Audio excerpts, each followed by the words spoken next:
guys. Hello, nice to see you. Hey, see you. My name's Eric. So good to meet you. TheStockGuy. Kat, nice to see you Eric, again. it's a pleasure. All right, let's get started. Yeah.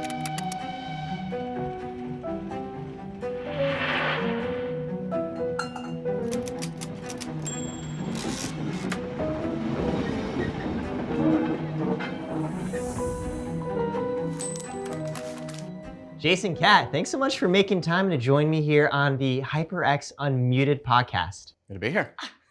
Yeah, we're going to talk all about how both of you have turned your content into careers, how you make a living from it, and dig a little bit into the numbers and financials. How's that feel? Let's say let's go. I'm excited. All righty. Well, then for the viewers, for the audience, do you mind giving a very quick one-liner? Who are you? What do you do? And what's your experience in finance? So I'm the stock guy. I do more than stocks, but I just kind of started out with the stock market. I'm on Twitch. I stream about my trading that I do live. I teach people about financial education, whether it's interest rates, how to get out of debt, understanding how money works. It's something that touches all of us.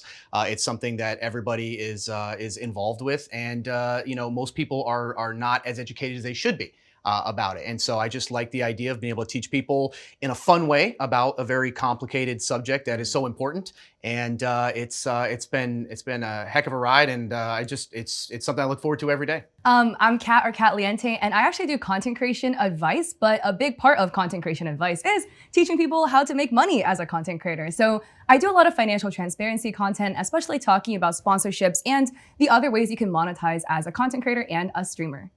And for those of you watching, my name's Eric. I'll be helping host this podcast today. I co-founded a company called tryKarat, where we help creators like Alex Botez, Graham Stephan, Ludwig with their finances and money. I started off actually on Wall Street in investment banking, realized I hated it, and now I get to do something that I'm much more passionate about, which is talking with you two here today. Well, thanks for having me. Both of you now have been streaming for how many years? Full time, going on 5 years now. Wow. Wow. I started streaming 5 years ago. So full-time content creating, a little on and off, but it's been a little bit less than a year so far. Okay, so before the pandemic, what inspired you to get started in the first place?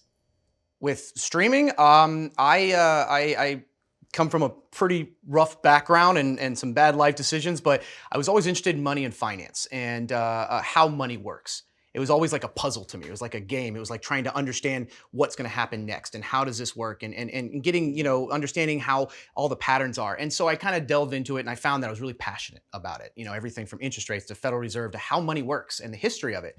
And then that led me into stock trading. And, I was managing hotels, and I was managing a resort overnight, and I used to trade in the mornings. And I was like, this is very lonely, just trading by myself. I was like, I wonder if anybody else out there trades. So I looked around, I couldn't find anything that looked like a bunch of people hanging out. So I said one day, I wonder if I turn on my camera and my screen. I wonder if other people that are doing the same thing, we could all just hang out. And that's kind of how it started. And then as viewership started to increase, I was at 50 viewers, and I quit my job. Wow. I said, you know something? I think if I give this a shot, I don't want to spend the rest of my life wondering what if. And so I quit my job. I was making $100 a month streaming, but I was making okay money trading, and I just started doing it. And I noticed people started asking questions about stocks and investing and money and finance, and I had answers, and I enjoyed it. And it just grew and grew and grew. And the pandemic actually is what everybody at home with extra money is what led to me actually going from taking a shot to this is a career. I especially love that because now you figure out a way to support yourself, and you share that with others on how they can do the same. I remember before streaming, hey, you come more for the esports world. Yeah, so my whole content journey is very interesting. Well, it's just funny. But I, wanted to get into esports. I was dabbling in esports in college. And then freshman year, I dated this guy who was a streamer. And he hit me with you look like an ABG, so you should stream on Twitch. And then... Are you an ABG? What's an ABG? Asian baby girl. So today I learned. I'm glad to educate you. If you've ever grown up around the Valley or the West Coast, there are many people who go to raves. I like how you just did this. Yeah, well, Well, I went to one it's like the culture. 2 weeks ago. But... So how did you go from streamer boyfriend saying you look like an ABG to now you're a content creator streamer yourself though? Yeah, so there was a big transitional period where I was streaming and I had like no viewers, and I was like, wow. So I was like lied to because he said it was gonna be easy because I was a girl, and then I realized it's not easy because you're a girl. And then, you know, after like streaming for a year and a half with no growth, I did a lot of research on how to make it better. And in doing that research, I realized, wait a sec, if I didn't know this, then that means a lot of people probably wouldn't know this. And I started doing content creation advice. And then through there, I was getting sponsorships. And then I had the same realization where I was like, wow, if I didn't know how to get sponsorships, other people also probably don't know how to get sponsorships. And then I went down also kind of like content creation finance as a second niche. I kind of love your path to becoming a full-time creator was, hey, this is hard and the things I'm figuring out, other people don't know. So let me make content telling people about what it's like to make content. It was like a multiple, it Very happened big so brain. many times. Like I do art too. And then I do art like tutorials and teach people how to start their Etsy shop. Because I started my Etsy shop and it was kind of hard. And I was like, oh, Yeah. other people probably don't know either. In some ways, my favorite creators are those who document what you're doing. And for both of you, it sounds like for a long time, you didn't have that many viewers, especially you both live stream. That's really hard to grow a following. What was the moment that helped take you from, oh, like this is fun, this is a hobby, to this could actually be a career? I took a chance. Everybody said you were crazy. They said, how much money do you make? What are you gonna do? I said, I'm gonna quit my first ever real job, making $50,000 a year. Were you married at this point, by the way? I too? was, and I was Ooh, 34 years old. We didn't have kids yet. Wow. And I had, for the first time in my life, made real money, $50,000 a year, making, you know, whatever. And I said, I really like this, and people really take on to it. So I want to give this a shot. I had grown it part-time to 50 viewers, which it means you have something. Yeah. You just Yeah. need something else. That's like two whole classrooms of people watching. Yeah, it. but I was making like $100 a month, and I said, but you know something? I think if I give this a real shot, I could do it. And I told everybody, said, what are you gonna do? I said, I'm gonna stream. I said, about what? I said, about stocks and finance and interest rates. And they said, nobody's gonna watch that. Where are you gonna do it? On Twitch. Isn't that for games? And my wife even said, I don't know if this is gonna work, but I trust you. And I said, give me 2 years. And if in 2 years, I haven't made at least 75% of what I was making at the hotel, and I'm going back to school. I was going to night classes as well to get my degree. I said, I'll have my degree and I'll go back to work. And then it grew and grew and grew. And then COVID happened. And if I was still working in the hotel when COVID happened, I would have been unemployed. Wow. Instead, my viewership went over 1,000 average, and that's when that was it. So because I took that chance, and because I didn't want to spend the rest of my life wondering what if it happened. Would you recommend other people, if they're in like somewhat of a similar situation where they're at that 50 viewer mark, they feel like they have potential, would you recommend them make the same risky like jump that you did? Because I'm like really impressed. I mean, everybody has a different, you know, a path in life. Everyone has other responsibilities. Some people, if they're taking care of a sick family member, they don't have the opportunity. I wouldn't recommend it, but what I will say is there's people out there that want to give a shot to a lot of things in life, but they're afraid. Do you know what's even scarier to me? Looking at what you do now, hating it, and knowing that's what you can do the rest of your life. Wow. That's scarier to me than the unknown. Yeah, it's the regret. Kat, what about for yourself? When did you go full-time? How many viewers did you have?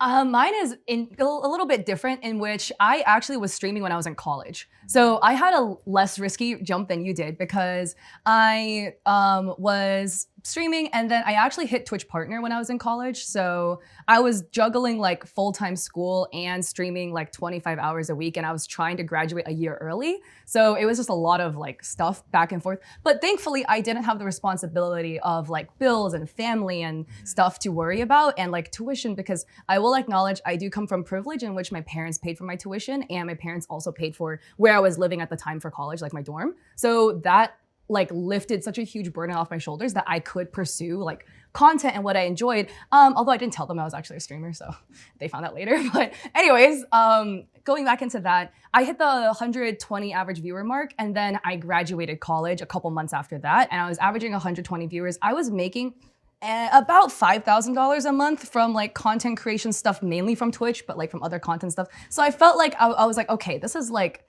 60K a year if I were to, you know, stretch this out. So I was like, I am comfortable enough to kind of like chill at home making this money and going pseudo full time. My story is actually a mix between both of yours.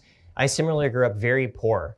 And when I graduated, my whole focus was to get a job in finance. And I spent years working in banking and tech before I had a similar realization, if I don't do this now, I never will. And I've built up the buffer such that if this doesn't work out, I'm not completely screwed.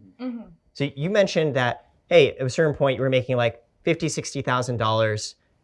When were you making $50,000, $60,000 a year from your career as a creator? Like how early was that? Was it fast? When COVID hit, I mean, I quit my job in 2019 at making 50,000.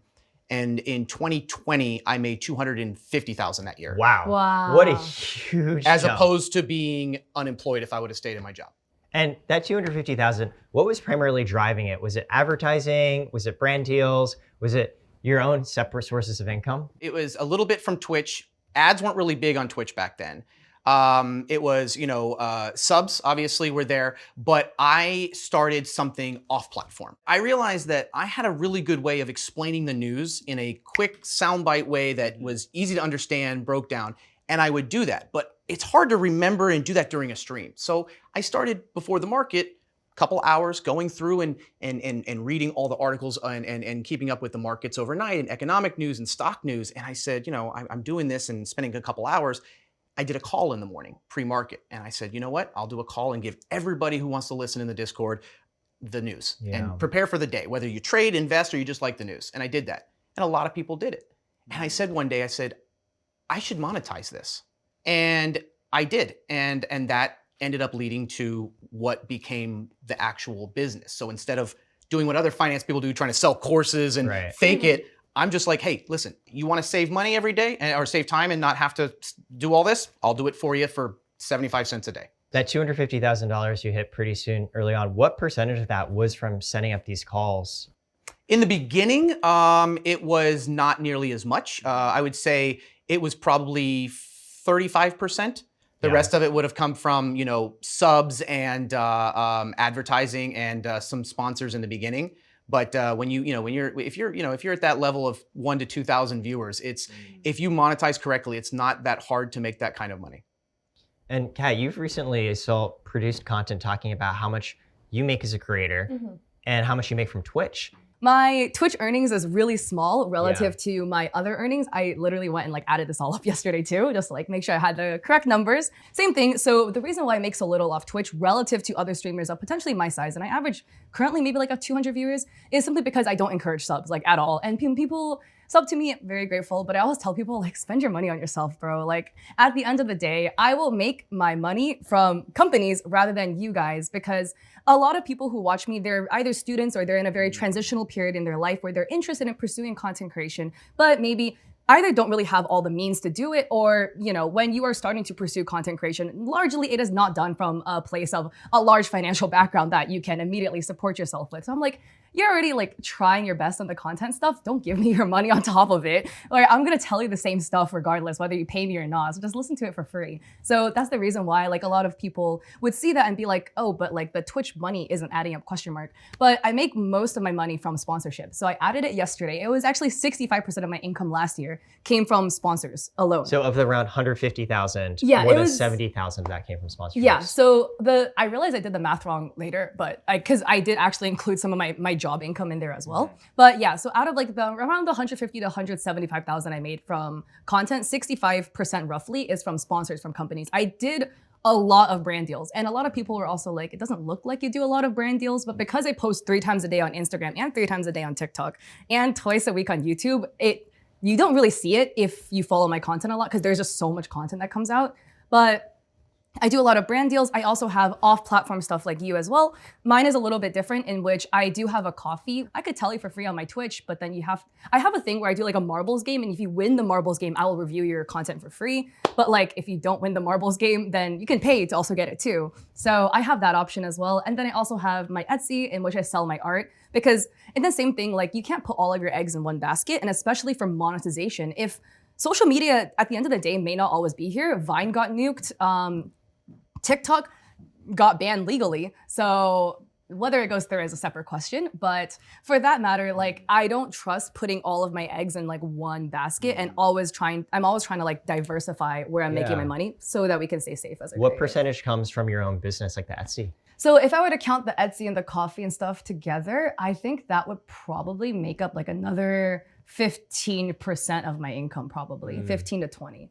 Both of you, it reminds me a lot, actually. I remember Ludwig once saying that one of the reasons why he takes on brand deals is because he wants it to come from companies as opposed to from viewers.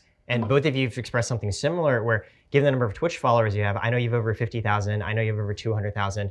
You're not necessarily monetizing the full degree that you could from subs because you found other ways to support yourself. It sounds like for you, more than half is brand deals, but you have your own businesses as well. So you mentioned that 250,000 in the beginning, around like a third of that came from your own calls. What about now? How much did you make last year? Last year, I've come down. So GameStop was the year that really took off. I made just under $1 million that year. Wow. And a lot of that came from a lot of other things. Unfortunately, a lot of that money had to go. Fortunately, I had COVID, my wife's family, what happened, and also my own, a lot of medical. We had 2 kids as well. So we didn't get to keep all of it. You know, instead of being upset that I had to spend all that, I'm so thankful that I was able to. But now I take very few sponsors. I probably take 1 out of every 10 sponsor because in the finance world, oh yeah, NFTs, crypto, Web3, FT. I'm very strict on my brand sponsorships. I mean, ridiculously strict. But now I make approximately, I would say I'm still around the 250 a year range right now, and it mostly comes from my morning call. So now it's more than half. And right now I currently have about 600 people a month that do that. So they pay $20 a month. So that's about $12,000 a month. So that's about 50% of my income. I probably have the lowest sub count to viewer count of any of the top like 1,000 streamers because I do not encourage subs. From Twitch, I make about 8,000 to 9,000 a month. But off platform from my morning call, it's about 12,000 a month. But then there's platform fees, contractors, and stuff. So that's gross. So that's about where I'm at now, and I probably make about, I would say, 40 to 70,000 a year from sponsors, depending it. But that's because I'm very strict with the ones I do. That makes a lot of sense. Yeah. How do you decide whether a sponsorship is one that you want to work with? There's a lot that goes into it. Oh my goodness. The one thing is like, is this a reputable brand? At the end of the day, like you don't want to work with typically NFTs, crypto, stuff like that, because it gets really messy really quickly. I have had so many of those reach out to me too. And I turn every single one down. If you have like any sort of affiliation with like Web3, I essentially will not work with you because it's just really, really risky. And for my brand's sake, at the end of the day, like, and for creators in general, like you as a creator and a brand will represent the company that sponsors you. And for that matter, like you need to really take into account, like, is the trade-off of what they're paying you temporarily in like the present day worth the potential backlash that you will get on your personal brand later for looking like not reputable? And if you have the opportunity, talk with other creators about their experience working with this brand. I've had experiences, I'm not gonna drop names, where I've worked with reputable brands. And then it turns out to be the most horrendous experience ever because they, oh my goodness, ask for like 3,000 revisions. And it's like really nitpicky stuff and it's constantly being sent back and forth and in horrible times. So if you have other creators you can talk to about like, hey, was it a good experience working with them? That's always extremely helpful. A big one too is like, how much are they paying you? If they out the gate lowball you as a creator, that is an immediate red flag that they're probably not going to value you through the entirety of the sponsorship process from start to finish. And then another one is if it does go through a third party like agency. So a lot of times large companies will work through a third party sponsorship like agency to then get to you. And I've had experiences where it was great using a third party agency. It made the process a lot smoother, especially because the company had a lot of legal that we had to go through. And there's been other times where I later found out that this third party agency actually would take like a cut of what the budget that the first company would Double offer. dipping. They're taking a portion of the budget before it even gets to you. And then they take another cut out of that. We've seen that so many times. Yeah. One thing I recommend to all streamers is when you get an agency or with contracts, especially with agencies, is always in your contract with the agency, put a clause in there that says you get to see the original contract. Because there are cases where, like you said, the company will reach your agency or an agency and they'll take some off the top. And then when they send the contract to you, it's what's left over and they take 20% of that too. So they might take 50% of the deal. They provide you a deal that you think is the original amount and they take 20% on top of that. I said, no, if I'm gonna sign with you, I want to see the original contract. And they agreed. Obviously they wouldn't, why would they not, right? The thing that's different is that I deal in finance. Now, most people know that finance is the highest RPM, CPM, and CCV rate of anything out there. Because you think about it, a company like a big bank, right? If they can acquire one customer and that customer then gets a credit card with them and misses payments, that could be thousands of dollars over the course of a year. Or they get, a bank account and they get interest from you. Because remember, when you put your money in the bank, your money's not there anymore. The bank is now lending it out to other people, right? So they're making money off of your money. So they want to acquire. So the value of a single user acquisition is huge. And because of that, I can charge a crazy amount of rates high. The problem is though, is that like you said, I'm very selective. Number one, I will not be sponsored by a brand or something that I don't understand. If I don't understand it, I'm not gonna promote it. It's gotta be something that I either have used, will use, could consider using, or think is good for my audience, or I will present it as an option, right? Like, hey, listen, guys, there is a bank out here that is offering 5% APY on interest right now. And if you have your money right now, if you have money in your bank account, if you have money in a savings account right now, and it is not providing you a minimum of 4% interest, you are letting money burn right now. It is the first time in history, well, our history, our adult history, where you can get almost the same return as the stock market with zero risk, right? We've never seen banks give 5% interest in a savings account. So there's people out there, the vast majority of people, leaving their money not getting paid for it because they don't understand the difference, right? I'll provide that as an option. This bank, FDIC insured, right? 5%, guys. They want to do a sponsorship? Sure, no problem. I'll present it as an option. I did make one mistake. And I learned from my mistake. I didn't want to get into the NFT thing in 2021. Didn't want to be involved. I didn't understand it, didn't want to do it. My agency at the time said, hey, there's a company out there that's going to do NFTs of Twitch clips. And it's only $10 for the NFT. They want to do your clips. And I said, okay, I don't really want to do it. I don't want to do it. They said, this is a good opportunity and you'll get a commission and stuff like that. So I said, okay. And I did it. And my community bought these NFTs. It was only $10. If they were really expensive, I wouldn't have done it. A month later, the company was based out of Eastern Europe, disappeared. I got no money and the NFTs were worthless. Yeah. Luckily, it was only $10 and only 100 people bought them. And I felt like the biggest fraud in the world.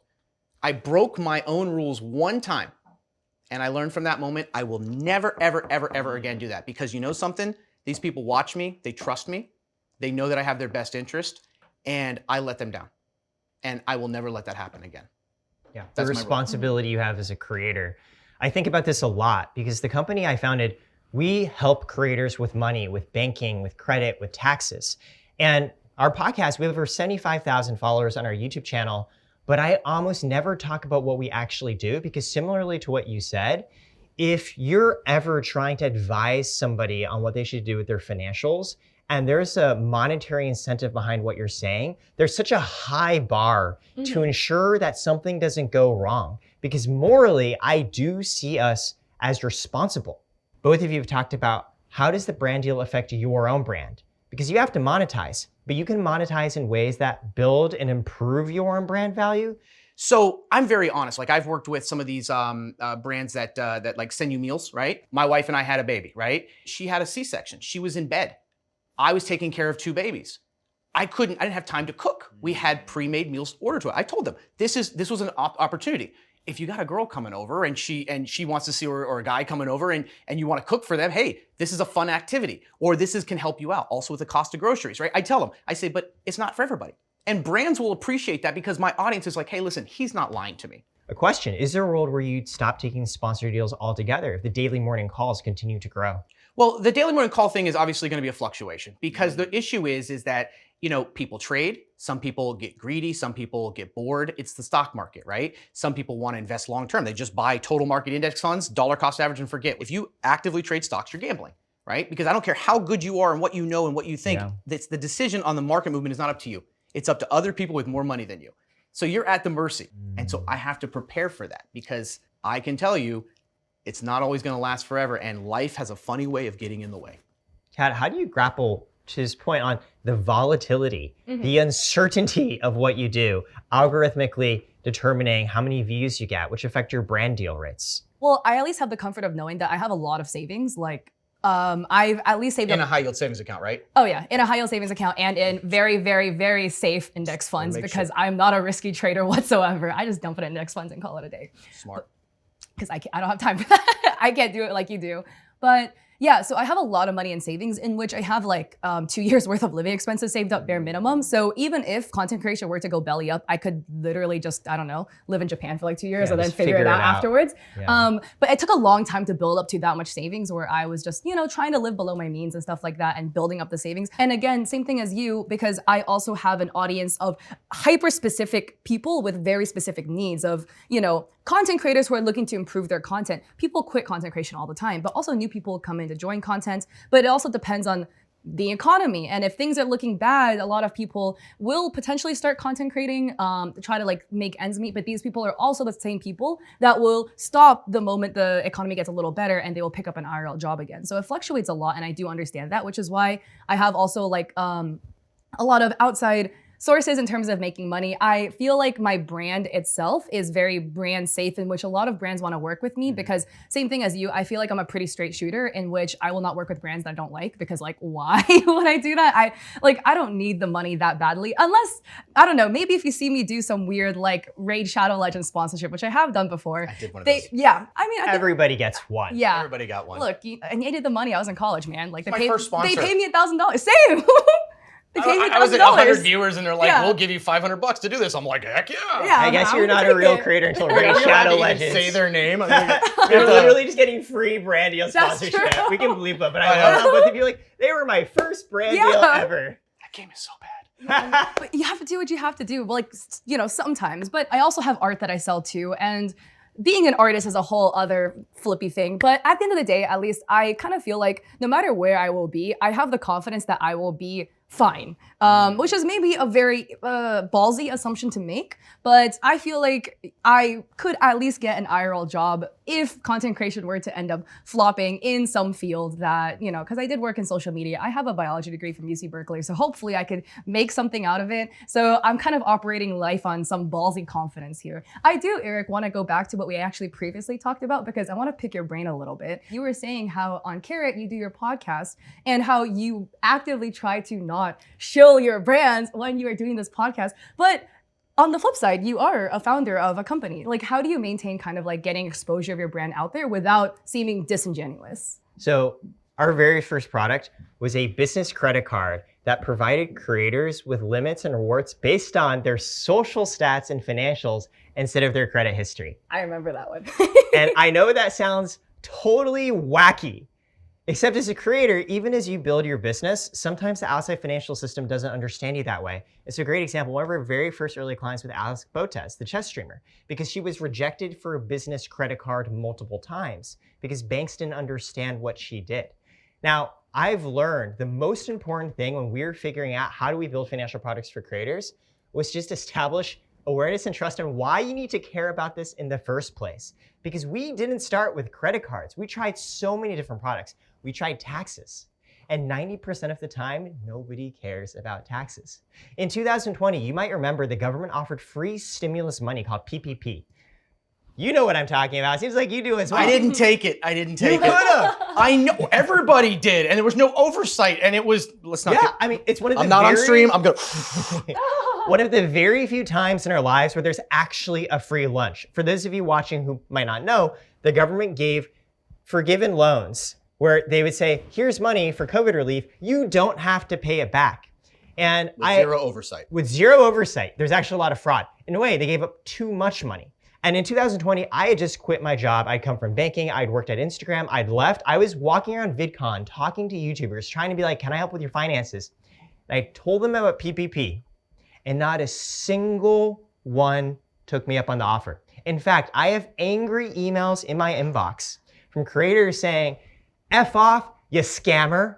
Because some random person comes to you off the street and says, sign here, and you get free money. Nobody believed it. And helped me realize, sure, there's so many better financial products and services I can build. Credit cards, bank accounts, taxes, mortgages, but none of it matters if nobody knows why they should even care, who you are, and how they can trust you. And so everything we've done in the creator space and our clients aren't just Alex Botez, it's Graham Stephan, it's Ludwig. These are some of the biggest names in the space. It's all been organic. Because similar to your point, and what you've alluded to as well, it's never worth it to try and shill something. It's much better to be like, look, If you're a creator and you need help tracking your taxes or figuring out credit, hey, we're here, we exist. But if not, like, we might not be the right fit for you. And so even on my own podcast, I barely talk about it because you want to be genuine to the business that you're building and your audience. Yeah. I think the way you've done it with the daily morning calls is really good. And Kat, actually going to you, talking about the businesses that you have, do you promote them? I actually do, but so I typically don't promo things too often. I don't really do it much on my TikTok. I do it a lot actually on my Twitch.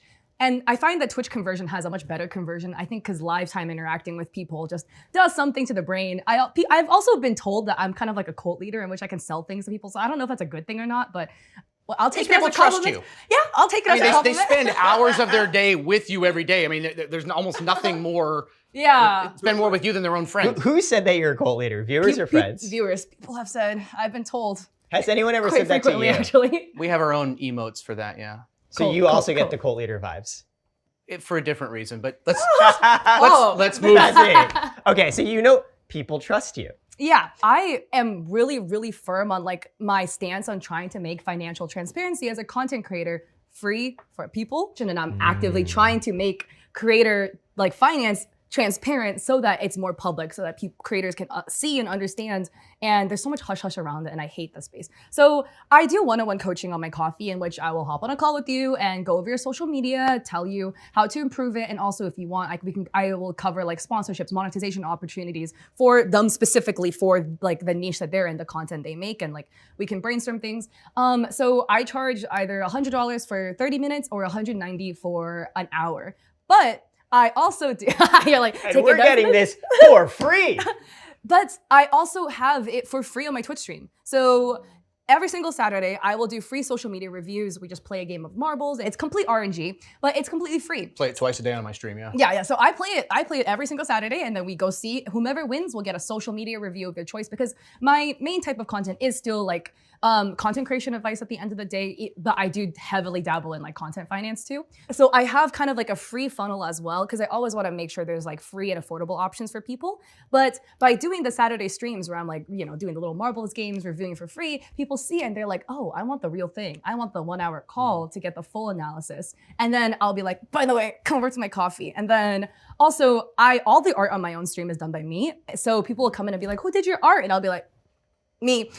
Here's my Etsy, come buy it here. And then I also have it as the outro of all of my YouTube videos. And my strategy for Twitter is I will post long Twitter threads with like advice. I'll do a thread. Here are like the top common mistakes streamers make when it comes to sponsorships. Mistake. And then, the second tweet, I don't want to put it too far in the bottom because then it gets a little lost. But the second reply will be like, by the way, I have a free guide of how to get sponsorships as a creator on my coffee. Little other free things that you can go and draw people into. I'm actually glad you just said that. Yeah, This gave me an idea, because I post the notes of my morning call in there in the morning and then give it all out. Then at the end of the day, I actually, without the explanation, post those notes to Twitter, right? Every day. So it's later in the day and people have to go see the headlines for themselves. They don't get the explanation, but it's a good idea. I should at the bottom say, if you want a full in-depth analysis before the market, here's the morning call. Yeah. I'm glad we were here. I know, I'm learning as well. I know, right? What's the first time you shared how much you made? And I've what was the actually reaction? shared my income over 2 years now. I've literally been doing it for over 2 years. And so Twitter seems like it was a new thing, because I was doing it on TikTok for a year and a half. And I was like, why am I not putting this on Twitter? And yeah, there's a reason probably why. But thankfully my audience is really nice. But when I first started making that content, the amount of comments that I got so much misogynistic comments of being like, wow, you only got this because you're a woman, or like because of the way you look. And that's just something that as a woman in the space you experience from literally the moment people start sexualizing you at like the age of 12 until you slowly fall out of favor with them, I guess, because you age. So yeah, that's something I've been dealing with ever since I've become a streamer, but it still kind of sucks to hear people devalue your work for literally the way you were born looking. Another one that I also commonly get is, oh, you're really stuck up for talking about how much money you make because you're just trying to brag. I'm like really passionate about the financial transparency, and like I love watching videos of people being like, this is how much money I made. And then I kind of realized like nobody talks about it. And it's like, if I am not gonna take the first step in making the content that I want to consume, then who is actually going to make this type of content? Yeah, I think when you look at social media, everyone's trying to provoke strong emotions. Yeah. That's how you win. And there's this bifurcation where you have people who aren't making much at all. To your point, it's all about the struggle, because then people who watch that can watch and be like, oh, well, I'm doing better than they are. Or on the other end, the moguls who are all selling courses, where you look at them and you feel a different emotion, one of like jealousy and desire. It's like my look, right? Like this is the fanciest thing I've worn in 5 years. Like I stream in the same room I've been streaming since the beginning. It's in a little room. I mean, there's actually a like almost a Sarah McLachlan help video about my desk they made fun of me for. But I wear a hat.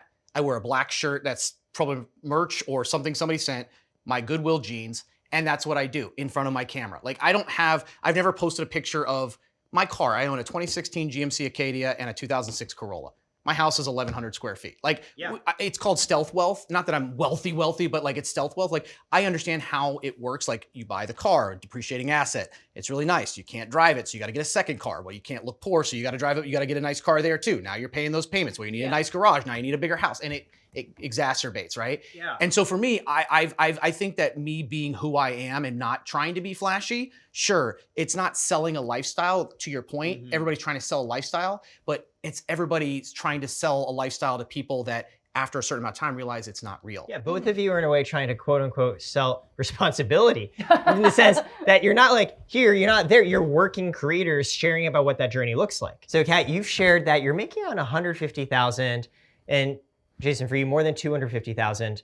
I'd love to know a little bit more. How does that top line number break down into how much, number one, you were spending, and number two, how much you were saving or investing? I did this breakdown in January. So the spendings have changed a little bit because I'm about to do a lot of traveling. I'm going to Vancouver and then Japan and Korea. So that's going to up my spendings quite a bit. But as of the time that I last checked, I actually spend about 20% of what I earn, maybe a little bit more, maybe 25%, and I save the rest of the money, 75% of my earnings. Yeah. So I live in LA with roommates. So we split. Yes, I have 2 other roommates. So we're not balling out here because I'm trying to save money. So my portion of the rent is $1,500, and then rent and utilities and all that stuff, like the internet, all gets split 3 ways. So we save a lot more money on that one. And then I have my car insurance. So I bought my car in full, but the insurance brings it out to about $400 a month, except I already paid it lump sum. So I don't know if that one counts. She's good. I was gonna say that these are tricks I have to teach people. She's good. And then in terms of my expenses, so I have an editor. I have multiple actually. So my short form editor guy, I recently bumped him up to $1,500 a month. I pay him for 45 hours worth of work, and he just rips content from my Twitch streams and edits a couple of my YouTube videos for me. And then I also will pay people for kind of like contracting labor. So currently I'm hosting a content creator competition called Creator Royale. So I need to go pay my moderators for that because they are helping a lot with the behind the scenes things. But I'm going off of my January spendings. And then I got a cat, so a lot of cat expenses. I eat a lot, but all of that roughly combined, it's about maybe 4K in like expenses that I have. And in January, I was going off of like a $26,000 month, I think. So given that, I save the rest of my money. So what do I put it into? It's not like month by month per se. So there's not like every single month I do this. I lump sum dump money into my traditional IRA. So that just 6K will come out for that, or it's 7K now this year. 1, you're saving a lot. 2, you actually are putting money into retirement and you're investing in relatively safe broad asset classes. 3, you actually pay your taxes. So if you're a creator, you may or may not know, you're supposed to pay your taxes 4 times a year. Well, I mean, yes and no. I mean, it just depends. I guess. Or rather, you're supposed to have an estimation of how much your tax is going to be. Yeah. And theoretically, by the time you're filing, you've already withheld enough for your paychecks, or you paid enough to make it. Overpay a CPA. Okay, there are a few people in life that I always say there are a couple professions in life that you don't go cheap on. A doctor, a mechanic, and a CPA, especially if you're a content creator, because you can pay an extra $1,500 for a good CPA. They can save you $20,000 in taxes as 100%. well. Oh, we've worked with so many creators and set them up with tax accountants where they haven't paid taxes for so long, the IRS is literally freezing their bank accounts and garnishing their wages. That actually happened to me. I actually, if the IRS is watching, hi, big fan. Actually happened to me. The amount of money I made in 2021, I made over $1 million, right? Almost, yeah. And I had to spend a lot of it. And then what happened was I was screaming at everybody on my show in 2020 when the rates dropped in 2021. I said, buy your home or refinance your home while interest rates are at zero. I said, I was screaming in that, right? I ended up buying a home too. And so my income dropped significantly because obviously the GameStop hyped in, and I kind of transitioned over. Well, because of the medical expenses that were unfortunately I had to take care of, it fortunately it took care of what I needed to. I didn't have quite the amount that was there, and so what happened was I ended up actually owing the IRS, and also my capital gains taxes from that year were huge. I actually live traded from $10,000 to $150,000 over the course of a year on stream. And not because I was proving anything, but just because I was doing it, I do it live, and it did. So between short-term capital gains, and then when you get that hit with that unexpected. So that's why quarterly is actually smart, because you just never know. But at the same time, if I had paid that money, I may not have been able to cover the medical expenses. So also, another thing is a lot of creators don't understand that when they get PayPal and donations, they think it's a donation.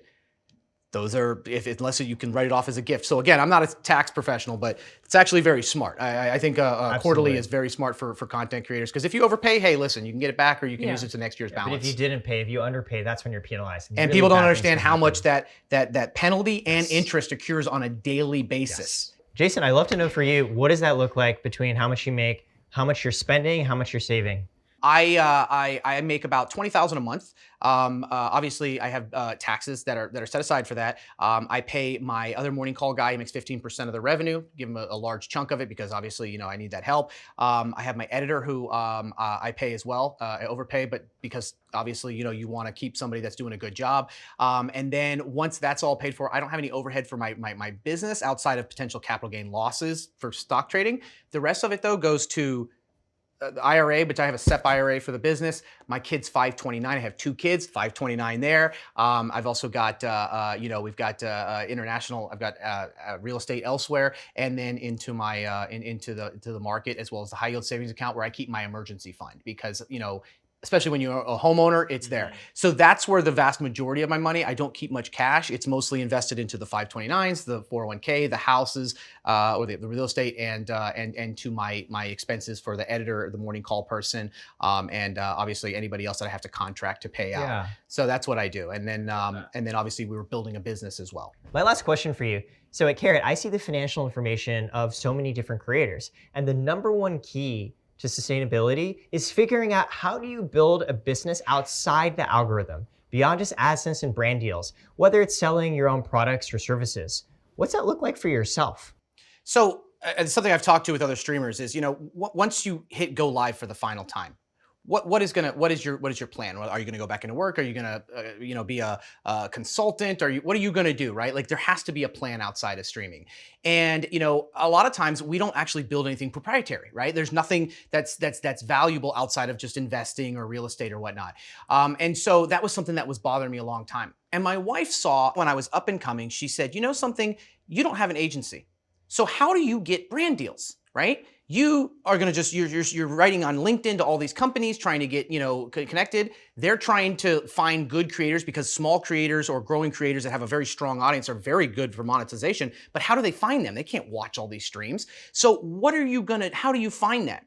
So my wife looked out there and saw that there were a couple of sites out there that allowed creators and businesses to kind of meet each other. But it was for, like, you could basically pay to be there, or it was like a difficult, like the UI was bad, or it didn't work out. So she said to herself, this is something, and she's a software engineer, she thought to herself, this is something we could tackle. And so she spent the last year and a half building a marketplace, okay, where creators attach their account on YouTube, TikTok, Instagram, Twitch. They get different tiers based on their follower count and their engagement. And companies come in and can post ads or brand deals with creators outside of an agency. And they can choose what level they want, and it opens up a dashboard, and the creators can find it. And then they can click on it, and now it allows it. So my wife has basically built a marketplace. I'm not going to drop the name here because, Wait, could you though? I love these marketplaces. I'm curious. So we're launching this week. It's called InfluNest, and it's a nest for influencers. Take flight. And so the idea is it's an exchange or a marketplace for creators, independent creators, to find companies, and companies to find creators based on whatever metrics they want, without having to search. They can literally put it in there and say, I want creators who have 1 million or more YouTube, or 10,000 or more on Twitch, and they can create it, and it shows up, and it populates, and it brings them together. It's a free service. Obviously, you want to bring in the traffic, and then you look at something down the line. Whether this is going to take off or not, who knows? Just like with my streaming career, you're taking a risk. My wife, bless her heart, is the one who decided to do this, and my boomer self wouldn't be able to anyways. But she saw a problem, and she wanted to tackle it. And so I think that this is something that we're working on to use my streaming, whether it continues or doesn't, but use that to build something outside. And so the idea is now I want to build something that's going to outlast me. Right? So some people do that with merch. Some people do that with a business. You took your experience and you built a business. You have this, you have your art, you have other things. Maybe you build a consultation business, right? And you can do that or sell it down the line if it's successful. So I think more creators that do find a lot of success, whether they do it for a year or 10 years, need to focus on what is after the last go live button. So mine is a little bit twofold. I am definitely exploring kind of like making, I don't know about a service, but kind of like a brand a little bit outside of me, because even like the Katliente brand is heavily branded off my face. So it's to kind of explore one a little bit adjacent that would really focus on kind of education with like some products that would come out in the near future, fingers crossed. But also on a complete side note, like pursuing more art as well, which is again, very removed from technically my face because it is what I create. If it ever comes out, it will be very cool, but I'm actually writing a book and it's not finance related at all. It's just some romance book. And I wanted to make a webtoon.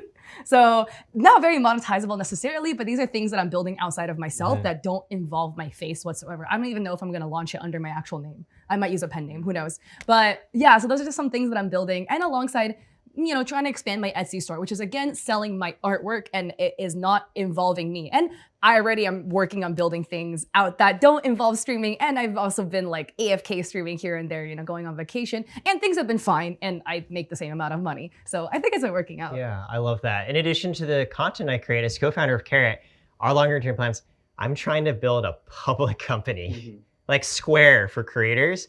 And so for us, I'm always thinking about, sure, I absolutely want to continue talking with creators like yourselves about financial education or transparency, and then building the products to support that as well. So we already have a credit card out. We have a data insights tool that lets you see how much other creators like you make. We have a tax service. We're trying to build a business bank account next. So it's super hard, but it goes back to your very initial point. I think whenever we're making content, we always have to think about what's something authentic we're building toward that can last, even when we're not on camera every single moment. Well, both of you, Jason, Kat, thank you so much for making time, sharing how you've created content as a career, sharing more about how you make money and managing your finances. Thank you, HyperX, for sponsoring us on the Unmuted podcast today. And thank you, viewers, for listening to us yap all day. Appreciate you. All right, that's a wrap. Thanks so much. Thanks a lot, guys. It was awesome to meet you. You too. Nice meeting Thank you so much for everything. Great job hosting. Absolutely. Thank you.